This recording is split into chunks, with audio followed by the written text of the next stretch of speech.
Saudara diberkati? Amin. Saya sangat diberkati dengan pujian penyembahan hari ini.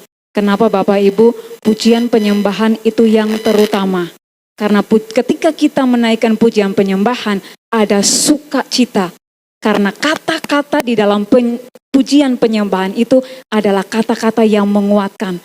Kata-kata kalimat-kalimat yang diberikan Tuhan untuk saya dan saudara. Sehingga ketika kita menaikkan ucapan syukur melalui penyembahan pujian kita, Tuhan hadir.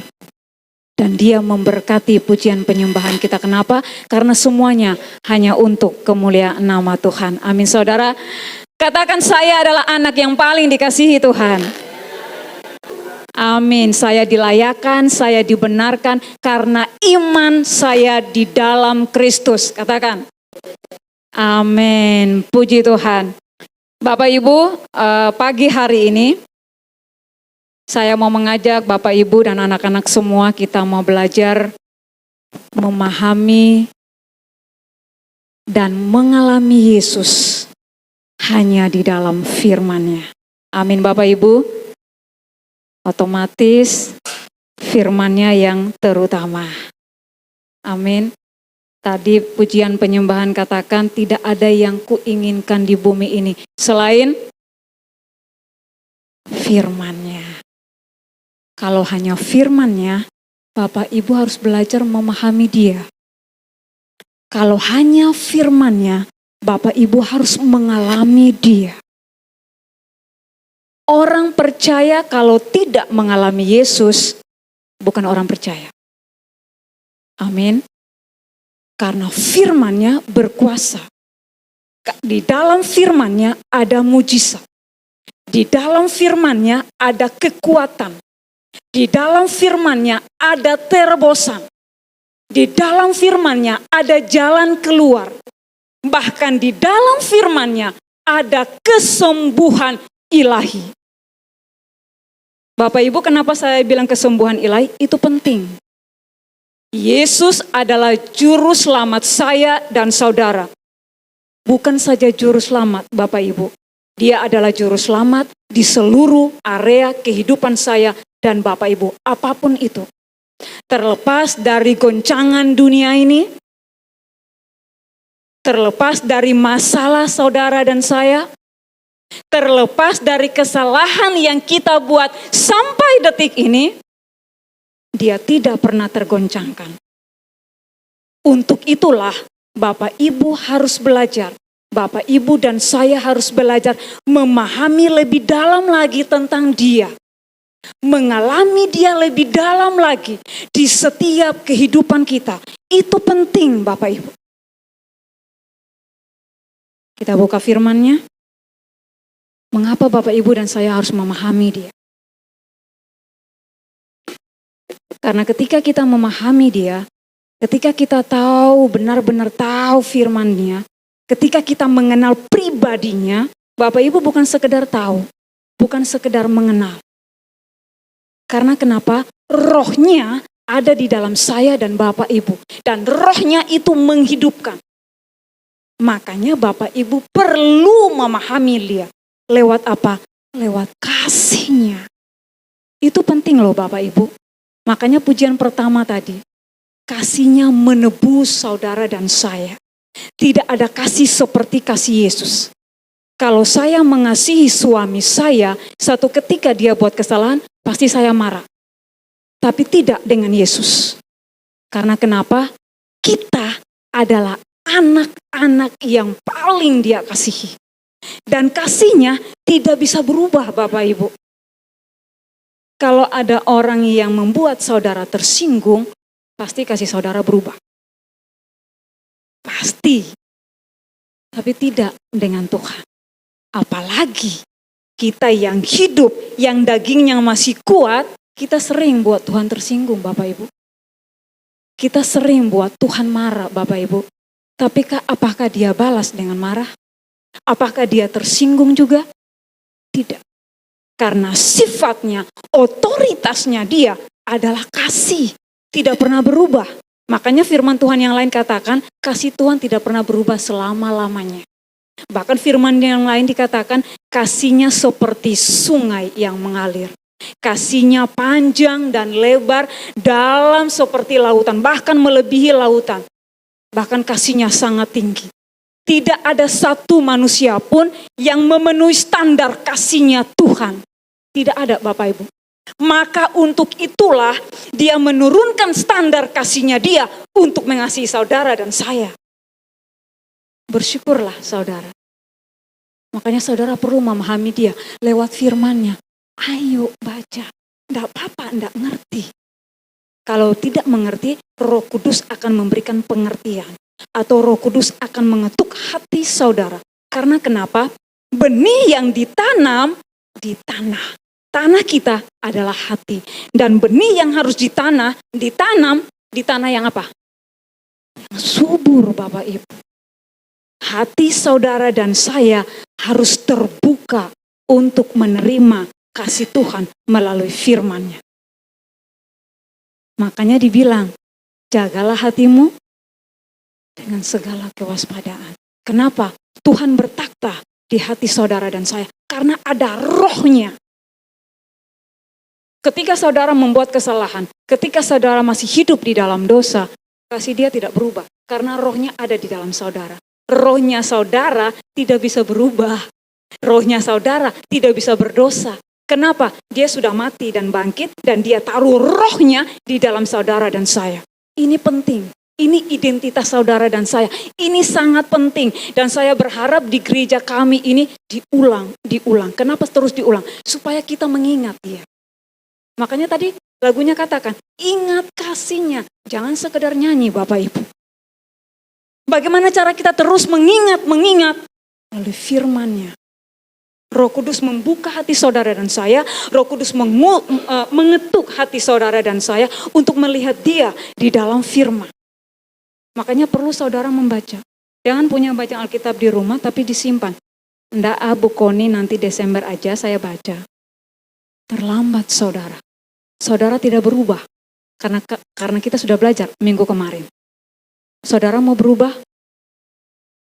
Ini yang membuat saudara berubah.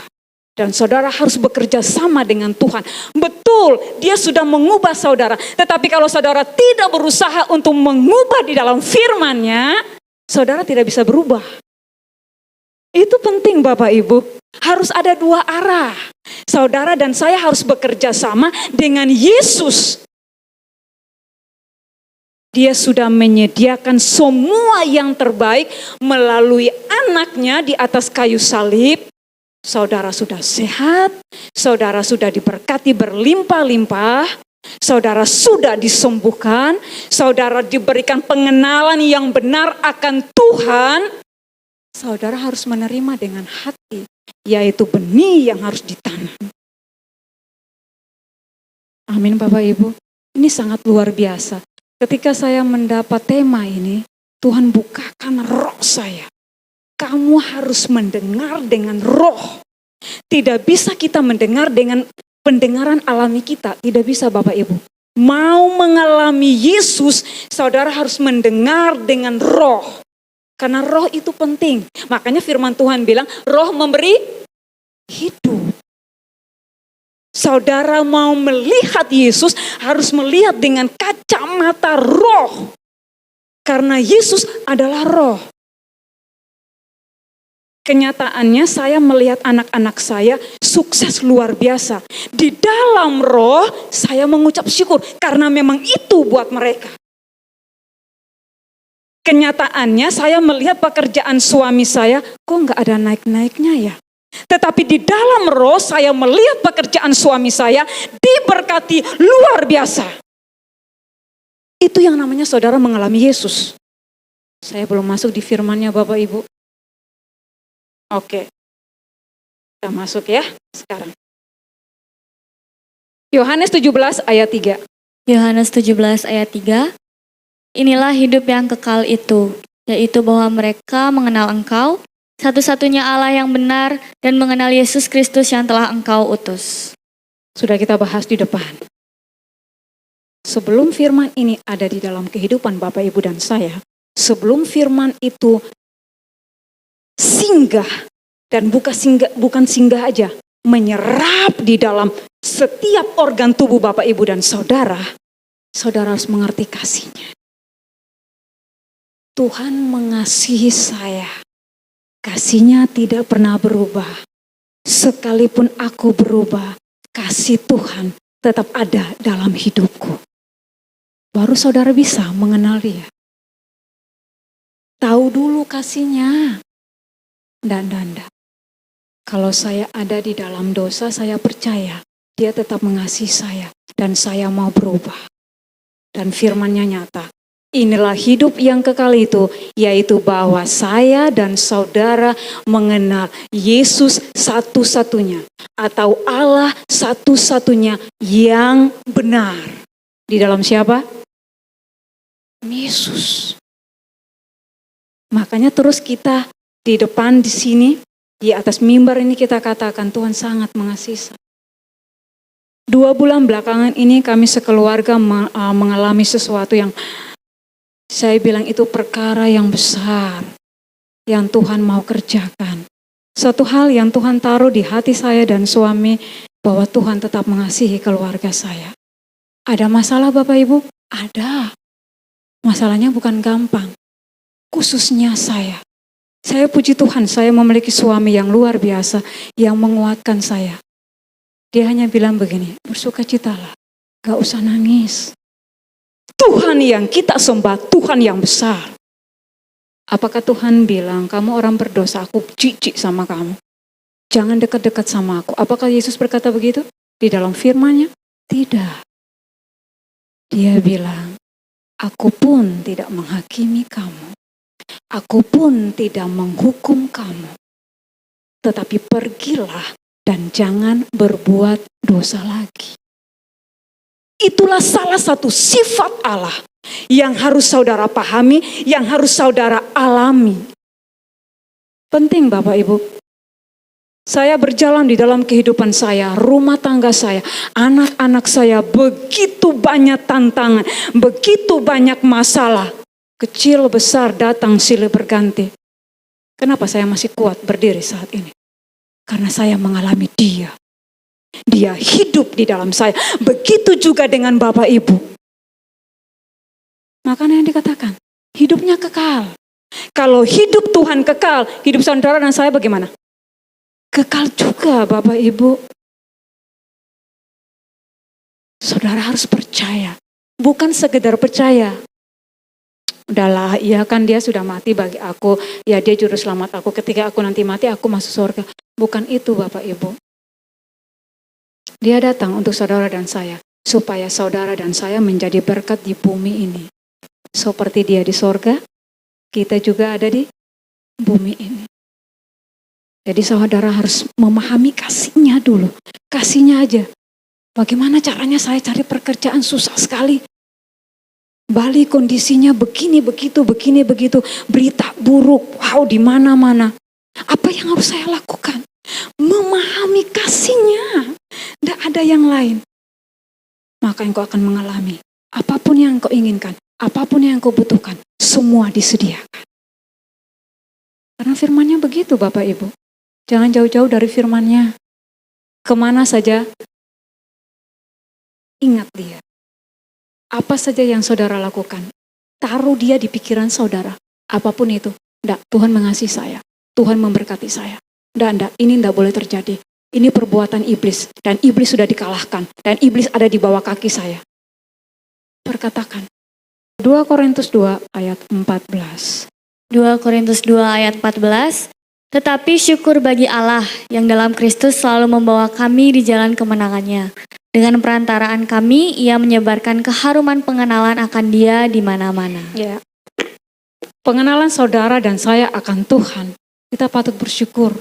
Karena perbuatan Tuhan, perbuatan Allah di dalam Kristus. Yang selalu membawa saudara dan saya di jalan kemenangannya. Amin. Sekarang dia sudah menang apa belum? Sudah. Otomatis saudara dan saya mengalami kemenangannya dia. Lewat apa? Pengenalan akan dia, Bapak Ibu. Tidak lain dan tidak bukan pengenalan dia itu sangat penting. Ketika saudara dan saya mengenal dia dengan benar, saudara pahami kasihnya. Dan saudara mengalami kasih-Nya. Terima kasih Tuhan, Engkau luar biasa. Harusnya enggak kayak gitu deh. Oh Tuhan, tapi Engkau menolong. Terima kasih Tuhan, Engkau membawa saya sejauh ini. Karena Engkau mengasihi aku walaupun ada tantangan. Tapi Engkau Tuhan yang luar biasa. Itu caranya kita mengenal Tuhan. Dan akhirnya kita mengalami Dia. Dan kita boleh jadi berkat buat orang lain. Itu poin yang pertama. Sorry, saya belum tampilkan. Ada 3 poin Bapak Ibu pagi hari ini yang aku mau saya sampaikan dan kita sama-sama belajar. Poin yang pertama itu, bisa ditampilkan, mengenal pribadi Yesus dengan benar. Kita sudah bahas ya. Kita masuk di poin yang kedua. Ini sangat luar biasa Bapak Ibu. Menjadi objek kasih Yesus. Siapa sini yang menjadi objek kasih Yesus? Pasti kita semua lah Bapak Ibu. Pasti. Karena kasih-Nya besar. Karena kasih-Nya yang mengubah. Dari kamu yang suka malas-malas, Dia mengubah. Kamu menjadi luar biasa. Dari kamu yang suka tersinggung. Dari kamu yang suka marah-marah. Dia mengubah. Makanya jadikan objek kasih Dia. Ayo kita buka di Mazmur. Ini sangat luar biasa Bapak Ibu. Mazmur 139 ayat 1 sampai ayatnya yang kelima. Kemudian nanti Bapak Ibu baca lagi lanjut di ayatnya yang ke-14. Mazmur 139 ayat 1 sampai ayatnya yang kelima dulu. Ini merupakan kita, personalnya kita di dalam Dia. Mazmur 139 ayat 1, untuk pemimpin biduan, Mazmur Daud, Tuhan, Engkau menyelidiki dan mengenal aku. Ayat 2, Engkau mengetahui, kalau aku duduk atau berdiri, Engkau mengerti pikiranku dari jauh. Ayat 3, Engkau memeriksa aku, kalau aku berjalan dengan berbaring, segala jalanku Kau maklumi. Ayat 4, sebab sebelum lidahku mengeluarkan perkataan, sesungguhnya semuanya telah Kau ketahui, ya Tuhan. Amin. Ayat 5, dari belakang dan dari depan Engkau mengurung aku, dan Engkau menaruh tanganmu ke atasku. Ayat 14, aku bersyukur kepadamu oleh karena kejadianku dahsyat dan ajaib. Ajaib apa yang Kau buat, dan jiwaku benar-benar menyadarinya. Katakan amin. Haleluya. Saudara bersuka cita dengan firman ini? Wow. Bapak Ibu, ketika saya bikin poin kedua ini, Tuhan taruh di pikiran saya objek. Apa sih maksudnya Tuhan? Aku sudah dikasihi loh. Aku sudah dibenarkan loh. Aku sudah dilayakan loh. Dan aku sadar itu. Apalagi nih yang Tuhan mau.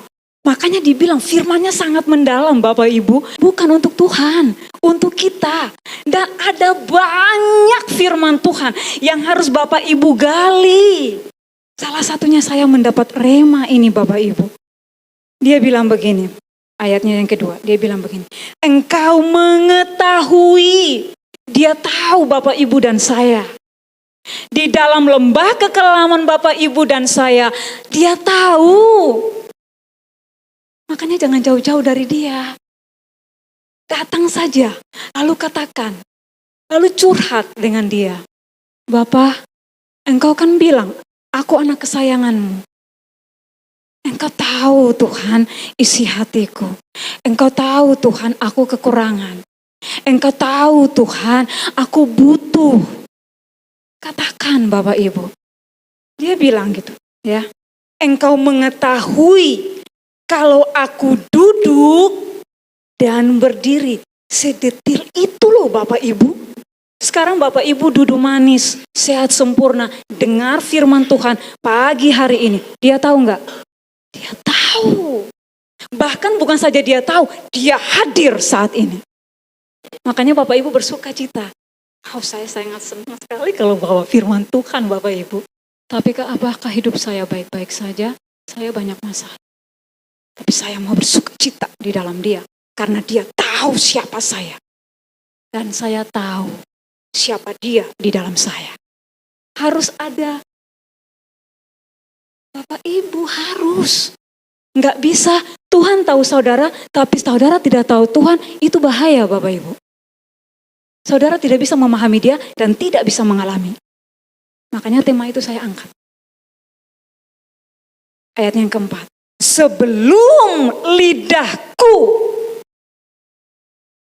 mengeluarkan perkataan, sebelum aku mengeluh di hadapan Dia, sebelum aku bilang Tuhan aku menderita, sebelum lo Bapak Ibu, sesungguhnya semuanya telah Tuhan ketahui. Ya Tuhan, Dia sudah mengetahui segala sesuatunya.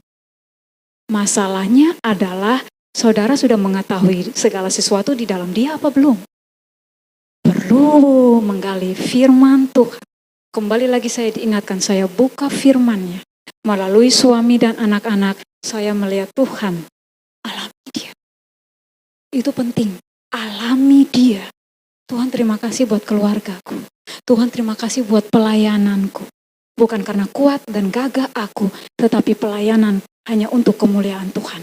Karena Engkau mencurahkan anugerah-Ku saat ini, aku bisa melayani Engkau. Karena kasih-Mu yang besar kepadaku, aku bisa mengasihi orang lain. Karena Tuhan lebih dulu mengasihi saudara. Nanti kita bahas firman-Nya. Lalu ayat yang kelima, dari belakang dan dari depan. Ingat Bapak Ibu, depan Dia tahu saudara, belakang Dia tahu saudara. Dia menutupi saudara dengan sayap-Nya yang sempurna. Kan Engkau mengurung aku. Kemana saja kaki saudara melangkah, Dia mengurung saudara di bawah kepak sayap-Nya yang luar biasa itu. Dan Engkau menaruh tangan-Mu. Damai sejahtera ku tinggalkan kepadamu. Aku memberkati engkau. Engkau menjadi kepala dan bukan ekor. Engkau terus naik dan tidak pernah turun. Dia menaruh tangannya di atas kepala saudara. Tidak ada Tuhan yang seperti itu. Apalagi kita ini orang berdosa. Saya tidak bahas berdosa. Tetapi kita lahir dari orang yang berdosa. Tapi Dia taruh tangannya, Dia yang kudus, yang suci, yang luar biasa itu di atas kepala saudara dan saya loh. Begitu luar biasanya firman Tuhan. Saya tidak tahu masalah saudara, saya tidak pernah tahu pergumulan saudara. Tapi saya mau mengajak saudara ingat kasih-Nya. Supaya saudara bisa menjadi berkat bagi orang lain. Itu ada rencana Dia. Ayatnya yang ke-14. Nanti pulang saudara baca lagi. Ini sangat-sangat luar biasa. Aku bersyukur kepadamu Tuhan, oleh karena kejadianku. Kamu tuh lo dahsyat, kamu tuh lo diurapi, kamu tuh lo hebat, bahkan kamu diberikan kekuatan untuk mengerjakan hal-hal yang luar biasa melebihi Yesus. Ada firman-Nya. Karena kenapa? Dia membuat kita, kejadiannya kita itu luar biasa. Dia mulai membentuk kita, Dia menciptakan kita awal mulanya. Makanya Mazmur bilang, keajaiban kita. Wah, Tuhan yang buat, dahsyat Bapak Ibu. Tapi kamu bodoh sih. Kamu gak bisa apa-apa. Katakan, kejadianku ajaib dan dahsyat. Aku bukan orang sembarangan. Katakan buat iblis. Katakan buat siapapun. Dan rendahkanlah hatimu di bawah kekuatan tangan Tuhan. Yaitu firman-Nya. Karena itu penting Bapak Ibu. Makanya firman Tuhan yang lain dikatakan, jangan memegahkan diri. Megahkan diri di dalam firman. Kalau saudara sombong, saudara akan iri sama orang lain. Kalau saudara sombong, saudara akan tersinggung dengan kemampuan orang lain. Makanya firman bilang, rendahkanlah dirimu di bawah kekuatan firman Tuhan. Tuhan terima kasih, aku bersyukur talenta yang Kau berikan untuk aku melayani, bukan untuk kesombonganku. Tetapi aku mau belajar menerima kritikan yang baik. Tetapi aku mau belajar menerima pendapat orang lain. Itu namanya kerendahan hati. Bukan sudah salah, sombong lagi. Tidak ada di sini. Amin. Haleluya. Terima kasih Tuhan, Engkau baik. Ya, jadikan objek kasih Tuhan. Amin. Mau? Mau. Karena saudara sudah lebih dulu dikasihi kok. Aku mengasihi suami saya sudah hampir 20, berapa tahun kita menikah sayang? Sudah hampir 21 tahun menikah karena saya tahu Tuhan mengasihi saya. Kita semua Bapak Ibu, keluarga Pak Adi, keluarga Pastor Hendrik, keluarga Ibu Ita, kita semua keluarga Ibu Santi. Karena kenapa? Saya mengalami Yesus luar biasa. Dan saya juga mau semua keluarga di jemaat sini mengalami Yesus. Cukup, poin ketiga, miliki pikiran Kristus. Sudah dari awal ya. Miliki pikiran Kristus. Dan semua yang ada di sini adalah pikiran Kristus. Tinggal saudara mau bekerja sama dengan dia aja. Udah selesai. Tidak ada yang sulit Bapak Ibu. Makanya hidup di bawah kasih karunia itu tidak sulit Bapak Ibu. Yang membuat kita sulit adalah kita nggak mau bekerja sama dengan firman-Nya. Kalau saya sakit ke dokter, banyak uang, nggak peduli. Itu saudara tidak mengenal Yesus. Tapi saya tidak bilang dokter salah. Saya tidak bilang saudara minum obat salah, tidak. Tetapi prioritaskan Yesus untuk kesembuhan saudara. Udah dialami ya Pak Adi?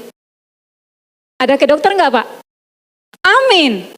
Dia nggak ke dokter Bapak Ibu. Dan kesembuhan yang diberikan Tuhan adalah kesembuhan ilahi. Bukan kesembuhan dari manusia. Oke, Tuhan terima kasih buat obat. Aku minum di dalam nama Tuhan Yesus, aku sembuh. Itu punya pikiran Kristus. Tuhan terima kasih aku sudah sembuh di dalam nama Tuhan Yesus. Oleh bilur-bilur Tuhan Yesus, aku sudah sembuh. Bukan saja sembuh penyakit, tapi sembuh semua. Di dalam pekerjaan sembuh. Di dalam apapun yang kamu lakukan sembuh. Itu yang Tuhan mau. Itu pekerjaannya Tuhan. Saudara harus mendalami pekerjaannya Tuhan. Orang yang belum mengenal Tuhan, orang yang belum benar-benar percaya kepada Tuhan, orang yang belum mengalami Tuhan, dia tidak bisa mendalami pekerjaan Tuhan. Karena firman Tuhan di sebelumnya waktu Tuhan belum mati dan belum bangkit, Tuhan bilang, tidak ada satupun yang dapat mendalami pekerjaanku. Tetapi saudara dan saya yang hidup di bawah kasih karunia, saudara bisa mendalami pekerjaan Tuhan. Di dalam hidup saudara dan saya. Dan saudara bisa menjadi berkat. Beritakan kasih yang saudara terima dari Yesus. Beritakan Tuhan mengasihi engkau. Tidak ada sesuatu apapun yang dapat menimpa engkau. Karena kasih Tuhan lebih besar dari apapun. Segala kekurangan saudara dan saya tidak melebihi kekuatan Tuhan. Karena apa? Dia adalah sumbernya. Apapun itu. Tapi saudara dan saya jangan mengandalkan pekerjaan. Tetap andalkan Tuhan di dalam hidup. Apapun itu. Kiraan Tuhan ada banyak Bapak Ibu. Efesus 2 ayat 10. Saya adalah ciptaan baru. Yes. Efesus 2 ayat 10. Karena kita ini buatan Allah. Diciptakan dalam Kristus Yesus untuk melakukan pekerjaan baik yang dipersiapkan Allah sebelumnya. Ia mau supaya kita hidup di dalamnya. Amin. Saya adalah ciptaan Allah. Saya adalah ciptaan baru. Sudah dilakukan? Sudah. Karena Tuhan sudah selesai. Makanya firman-Nya bilang begitu. Pikirannya Tuhan adalah kamu ciptaan baru di dalam aku loh. Itu pikiran Tuhan. Ulangan 28 ayat 13. Ulangan 28 ayat 13. Tuhan akan mengangkat engkau menjadi kepala dan bukan menjadi ekor. Engkau akan tetap naik dan bukan turun. Apabila engkau mendengarkan perintah Tuhan Allahmu yang kusampaikan pada hari ini, kau lakukan dengan setia. Ulangan 28 ayat 3. Diberkatilah engkau di kota dan diberkatilah engkau di ladang. Ya, amin. Pikiran Tuhan adalah menjadikan saudara kepala, bukan ekor. Pikiran Tuhan adalah engkau semakin naik dan tidak pernah turun. Dan pikiran Yesus di dalam saudara adalah saudara diberkati. Milikilah pikiran Kristus. Tapi aku pikir kayaknya mustahil deh. Tapi aku berpikir Bu Koni kayaknya ini takdir aku deh. Saudara tidak memiliki pikiran Kristus. Karena pikiran Kristus tidak bilang begitu. Takdir, nasib itu orang dunia Bapak Ibu. Itu pikiran orang dunia Bapak Ibu, bukan pikiran Kristus. Roma 8 ayat 28 sampai 30. Ini penting Bapak Ibu. Banyak sekali sebenarnya ini Bapak Ibu. Tapi kita waktu. Jadi Roma 8 ayat 28 sampai 30. Roma 8 ayat 28. Kita tahu sekarang bahwa Allah turut bekerja dalam segala sesuatu untuk mendatangkan kebaikan bagi mereka yang mengasihi Dia, yaitu bagi mereka yang terpanggil sesuai dengan rencana Allah. Amin. Ayat 29, sebab semua orang yang dipilihnya dari semula, mereka juga ditentukannya dari semula untuk menjadi serupa dengan gambaran anaknya, supaya ia, anaknya itu menjadi yang sulung di antara banyak saudara. Amin. Ayat 30, dan mereka yang ditentukannya dari semula, mereka itu juga dipanggilnya, dan mereka yang dipanggilnya, mereka itu juga dibenarkannya, dan mereka yang dibenarkannya, mereka itu juga dimuliakannya. Amin. Roma 8 ayat 28 sampai 30 katakan, aku telah merencanakan. Kamu itu luar biasa loh.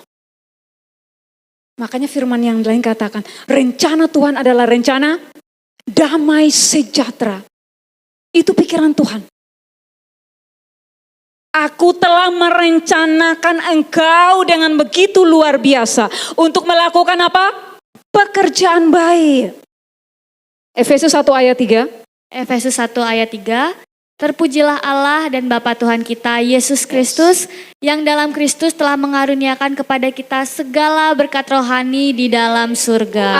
Amin. Saudara dan saya diberkati di dalam segala berkat rohani maupun jasmani. Ketika saudara punya pikiran Kristus, aku diberkati di dalam rohku, itu akan termanifestasi di jasmaniku. Itu cara memahami dan mengalami Yesus di dalam firman-Nya, Bapak Ibu. Saya akan tutup. Dia Allah yang besar dan tak seorang pun dari kita yang sudah menyadap semua sumber daya yang tersedia bagi kita. Ketika saudara sudah memahami Tuhan, sudah mengenal Tuhan, sudah mengalami Tuhan, saudara akan menyadap semua apa yang ada dalam firman-Nya. Pikirannya, kasihnya, anugerahnya yang begitu luar biasa ada di dalam saudara dan saya. Karena kenapa? Dia Allah yang besar. Amin Bapak Ibu, beri kemuliaan bagi Tuhan.